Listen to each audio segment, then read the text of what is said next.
sa mga pagawi. Walking about mga nga first walk and second walk.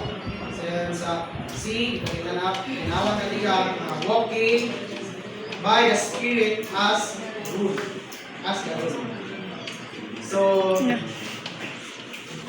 Roman 1, sa walking through the to Spirit.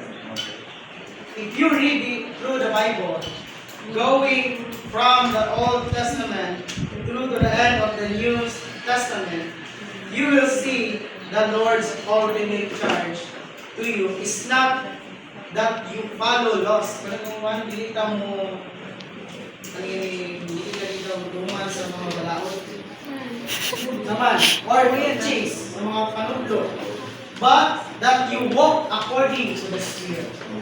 So kung basa ta sa Biblia, ito na may nagkalain-laing balaod.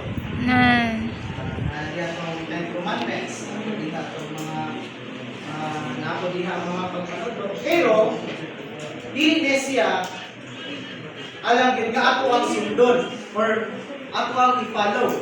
So man, ang Biblia, alam man din or